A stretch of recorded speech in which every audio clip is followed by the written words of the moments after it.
जय Jagannath. This is Diljit Suraj from Utkal classes Nimapara. तो पिलाने आम पढ़ुले आम तृतीय अध्याय जार ना थिला द्वितीय 2000 ख्रीष्टाब्द पर्यंत स्वाधीनता परवर्ती भारत। स्वाधीनता परे परे भारतर अवस्था 2000 पर्यंत किपर थिला।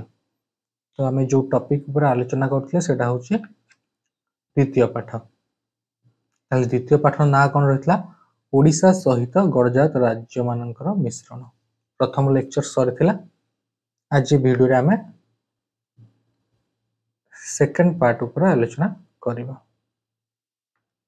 तेबे ए सेकंड पार्ट रे आमे कोन कोन पढिबा पले ना सेकंड पार्ट रे हमर दुईटा टॉपिक अछि। गोटा होछि नीलगिरी रु गणजात रो मिश्रण प्रक्रिया आरंभ। जो सब्जेक्ट पर हम पढुछे जे ओडिशा गणजात राज्य मानकर मिश्रण। तेबे से ओडिशा संगे जो गणजात मानकर मिश्रण सेटा किपरि नीलगिरी रु आरंभ होइतला से विषय आलोचना करिबा। सेकंड रे हम पढिबा कटक सम्मेलन जो सम्मेलन करिके ए गणजात राज्य मानक मिश्रण करा जायतला। ठीक अछि, ताले स्टार्ट करिबा। ले माने नीलगिरी रु गणजात मिश्रण प्रक्रिया आरंभ। गोटे तुमे जानिछ कि थिला सेटा हम डिस्कशन करनथिले लास्ट लेक्चर पे, सेटा अबे डिस्कशन कर दउ।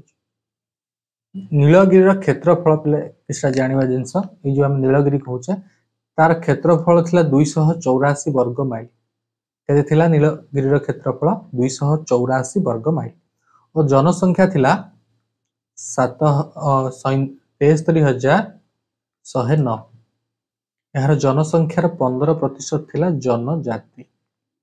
ताले जनजाति बिले केते थिला 15%। नीलगिरी रे प्रजामंडल यथेष्ट सक्रिय थिला। आंदोलन को दमन करिया पई नीलगिरी रो राजा तांकर पुलिस बाहिनी शक्तिशाली व्यवहार करथिले। गुर्खा मानन को पुलिस बाहिनी रे नियुक्ति दिया जायतिला। प्रजामंडल आंदोलन रे योगदान करथिबा लोक मानकर घर द्वार पोड़ी सेमानकर धन संपत्ति लुंठन करबाकू नीलगिरी राजा सरल आदिवासी मानकू प्ररोचित करी नियोजित करथिले। नीलगिरी अराजकता व्यापी जायतिला। तबे एटा थिला हमर टॉपिक जो थे कि आमे आलोचना कले नीलगिरी रे प्रजामंडल यथेष्ट सक्रिय थिला। नीलगिरी रु गणजात मिश्रण केमती आरंभ होइतला अन्य कोनोसी गणजात रु आरंभ न होई काहेकि नीलगिरी रु आरंभ होइतला। यदि से कथा हम चिंता करिबा ताहले नीलगिरी रे प्रजामंडल यथेष्ट सक्रिय थिला। प्रजामंडल कोन हम पिले माने पढिथिले। प्रजामंडल होउची प्रजा मानकर आंदोलन करिवा पई प्रजा मानकर दाबी को उपस्थापन करिवा पई गणजात गुडी करे प्रजामंडल गढी उठिथिला। ताहले जेहेतु नीलगिरी रे अत्यधिक परिमाण रे व्यभिचार चलथिला तनको सेठी प्रजामंडल अत्यंत सक्रिय थिला। आंदोलन को दमन करिवा पई ए जो प्रजामंडल जो आंदोलन चलथिला ताको दमन करिवा पई राजा तांकर पुलिस बाहिनी को शक्तिशाली करथिले। गुर्खा मानन को पुलिस बाहिनी रे नियुक्ति दियाइथिले। प्रजामंडल आंदोलन रे योगदान करथिबा लोक मानकर जो माने प्रजामंडल योगदान करथिले सेमानकर घर द्वार पोड़ीबा को मध्य से पछौ नथिले। सेमानकर घर द्वार पोड़ीबा हेकला धन संपत्ति लुंठन करिबा हेगला। नीलगिरी राजा जो आदिवासी मानन को प्ररोचित करथिले जो कहले 15% जनजाति थिले सेमानन को प्ररोचित करी ए आंदोलन को चापिबा पई चेष्टा करथिले। तेबे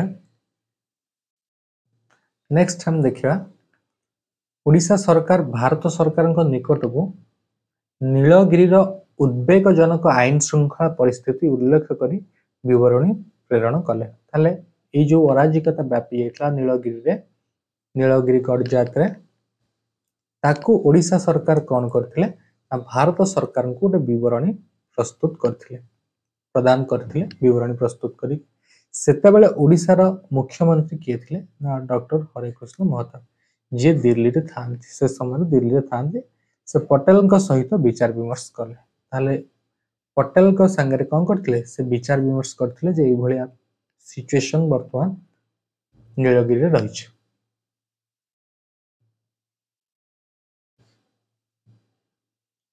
तेबे भारत सरकार निकटस्थ जिला मजिस्ट्रेट को सहायता रे नीलगिरी को दखल करनेबाकू ओडिशा सरकार को क्षमता प्रदान कले। ताहले एई सब विवरणी देला परे विचार विमर्श देला परे भारत सरकार कौन करथिले ना जिला मजिस्ट्रेट को सहायता रे नीलगिरी को दखल करनेबाकू ओडिशा सरकार को क्षमता प्रदान करथिले जे तमे नीलगिरी को दखल करो।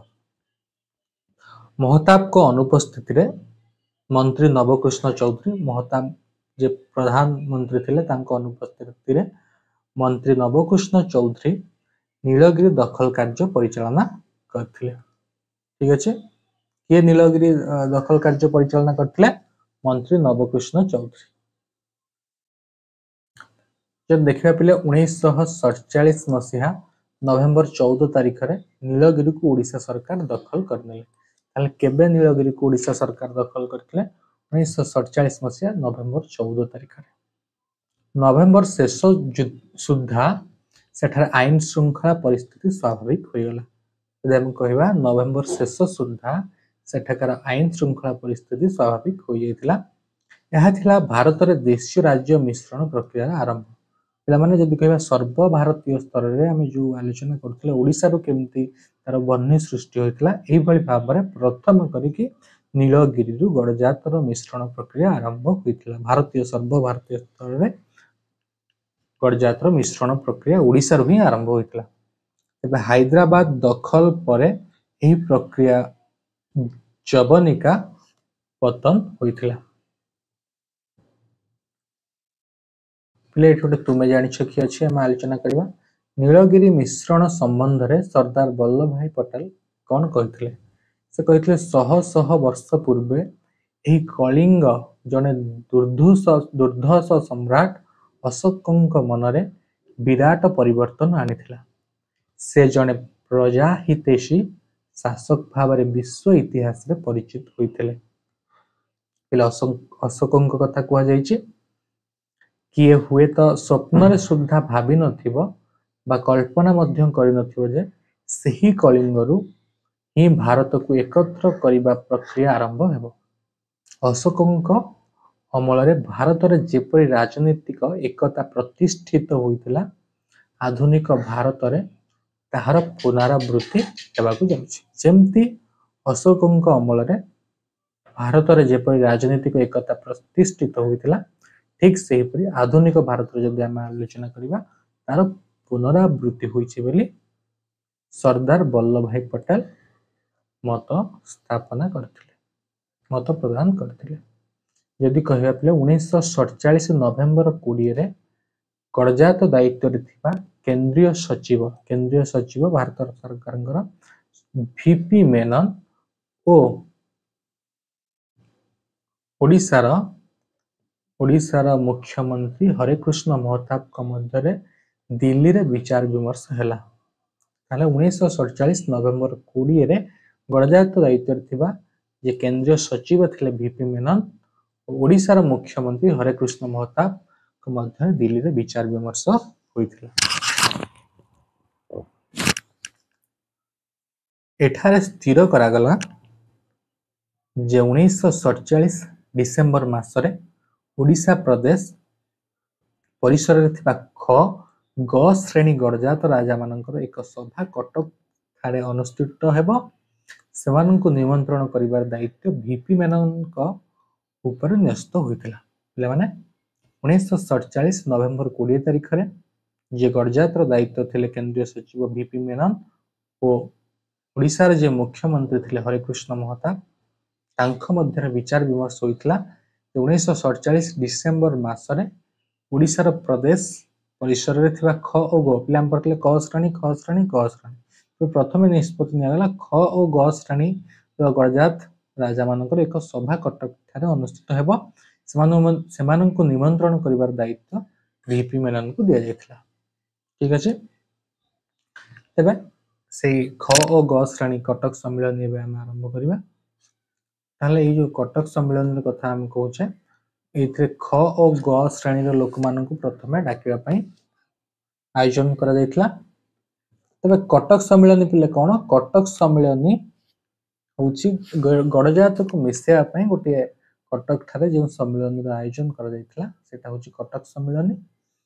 कटक सम्मिलन जोग देवा सरदार पटेल और वीपी मेनन सहित केंद्रीय सरकार केतक उच्च पदस्थ ऑफिसर 1947 डिसेंबर 13 तारिख में भुवनेश्वर में पहुंची कौटे पहुंचते भुवनेश्वर में।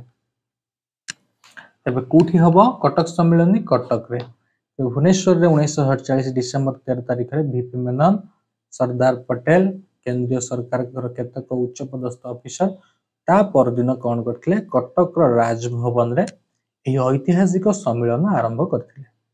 प्रथमे ख और ग श्रेणी 15 जन गड़जात, ख श्रेणी और ग श्रेणी 15 जन गड़जात राजा मध्य 12 जन उपस्थित होते। जो ख और ग 15 जन राजा को डक जाता मध्य 12 जन उपस्थित रही।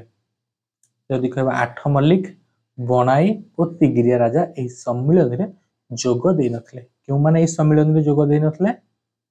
आठ मल्लिक बनाई और तिगिरिया राजा यह सम्मिलन में जोग दे नथिले। सरदार पटेल यह सम्मिलन में तांको उद्घाटनी भाषण रे स्पष्ट करदेले जो उद्देश्य रे यह सम्मिलन डका जाइछे ताको स्पष्ट भाव से कहितले जे ओडिशा प्रदेश सहित यह श्रेणी गड़जात मानक मिसी जावाक हेबो। ख और ग श्रेणी जो गड़जात गुड़िक रहिले ओडिशा प्रदेश सहित से मिसवाक पड़िबो स्पष्ट भाव में कहितले। सेमानंकर हाथ पांठीर परिमाण सरकार स्थिर करेंगे। हाथ पांठी कौन जो गड़जात मानक मिसिया जाउथला सेठाकर राजा और राज कर्मचारी मानक हाथ पांठी दि जाउथला एवं सेमानंकु व्यक्तिगत पदमर्यादा सुविधा सुजोग दियाजिवो बोली कहगला। सामान्य प्रतिवाद पर सेमाने चुक्ति पत्र स्वाक्षर करथिले।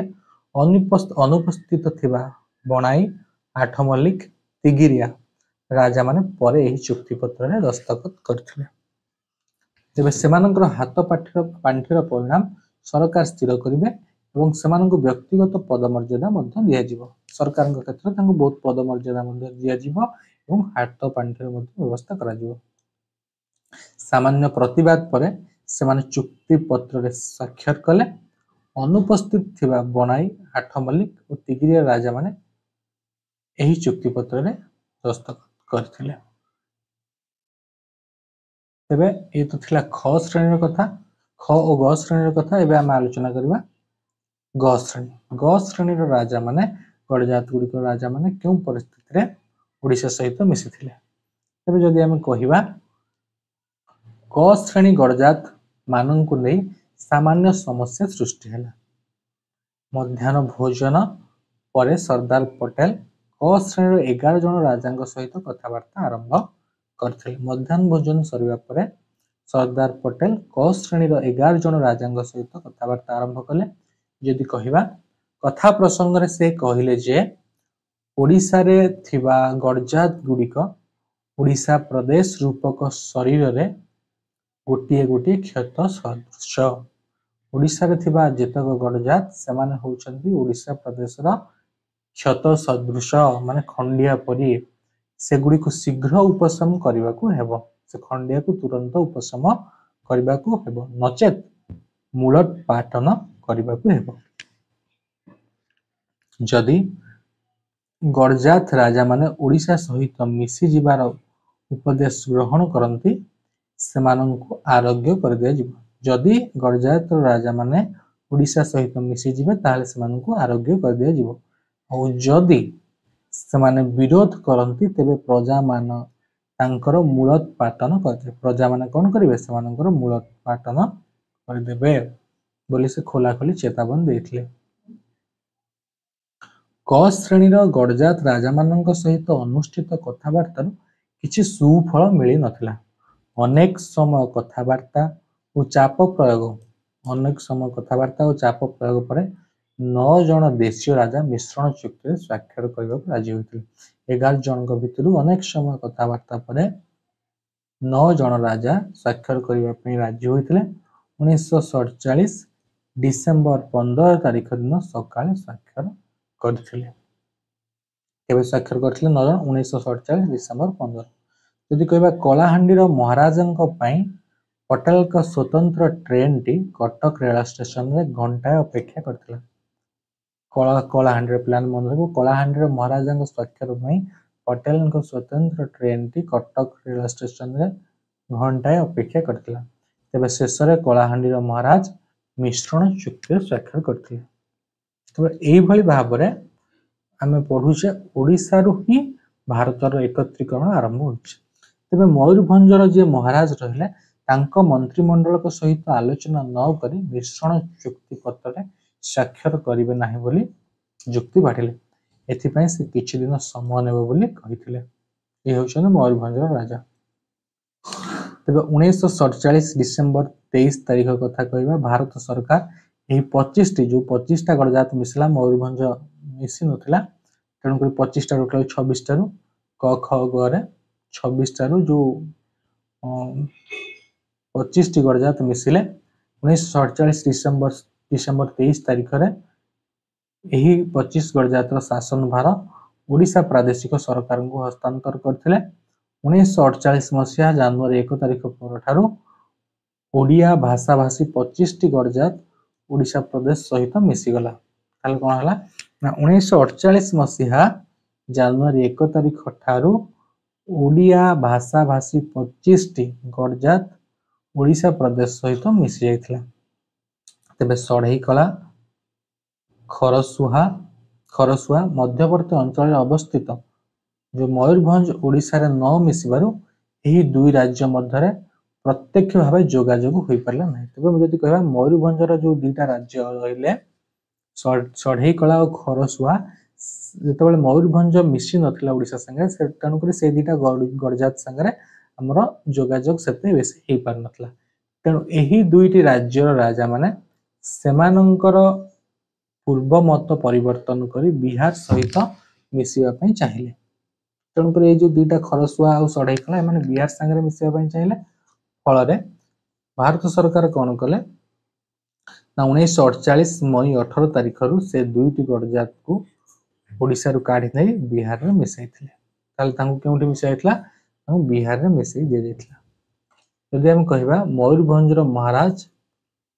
मयूरभंजर दुईटा राज्य तो मिसिलानी मयूरभंजर महाराज 1948 अक्टोबर 17 तारिख दिन मिश्रण चुक्ति स्वाक्षर करथिले।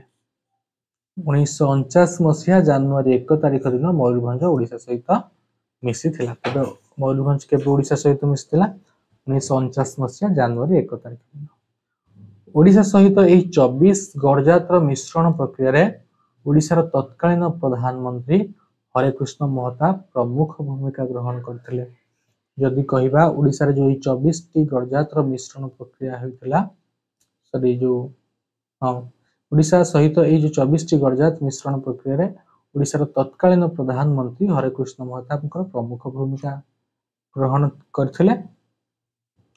जदि कहबा तुमे जानिछ कि रे देशी महताब को भूमिका को प्रशंसा करी सरदार पटेल कहिचंदी मु खुशी जे मु महताब को स्वप्न साकार करिबारे तांको सहायता करिछि। मु अधिक खुशी एथि पई जे ओडिशा भली एक पछुआ राज्य अवशिष्ट भारत को तार अनुगामी हेबा को पथ प्रदर्शन करियो। माने ओडिशा रो ही आरंभ होतिला होछि कोन गणजात मानकर मिश्रण प्रक्रिया जोटा कि सारा भारत वर्ष पई प्रेरणादायी रहितला। तेबे ओडिशा प्रदेश सहित गणजात मिश्रण परे ओडिशार गणतांत्रिक प्रक्रिया गणजात मानकु संप्रसारित हैला।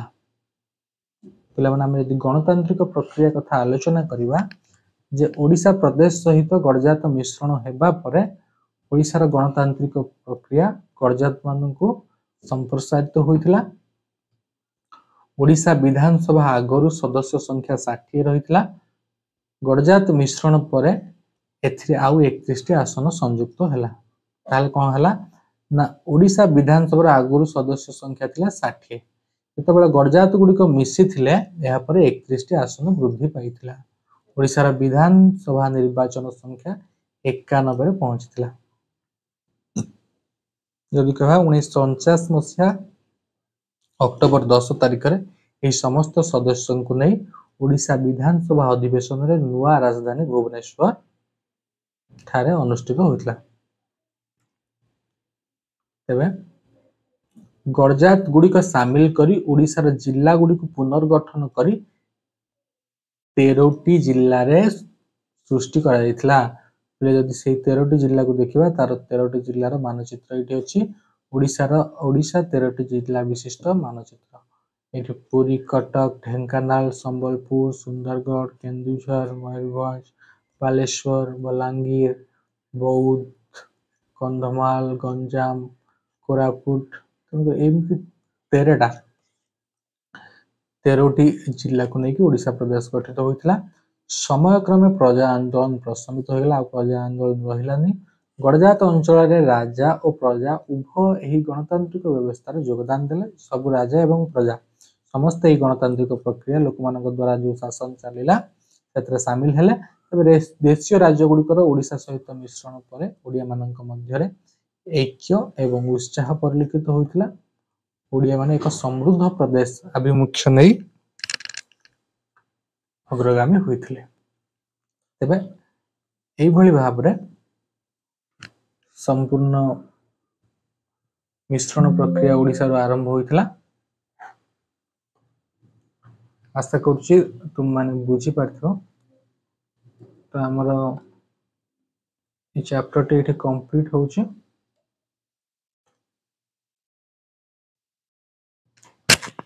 ତ ଯଦି ତୁମମାନଙ୍କୁ ଭିଡ଼ିଓଟି ଭଲ ଲାଗିଥିବ ନିହାତି ତୁମେ ତୁମର ସାଙ୍ଗମାନଙ୍କ ସାଙ୍ଗରେ ସେୟାର କରିବ। ପୁଣି ଦେଖା ହେବା ଆମେ ଗୋଟେ ନୂଆ ଭିଡ଼ିଓ ଲେକ୍ଚର ସାଙ୍ଗରେ। ଜୟ ଜଗନ୍ନାଥ।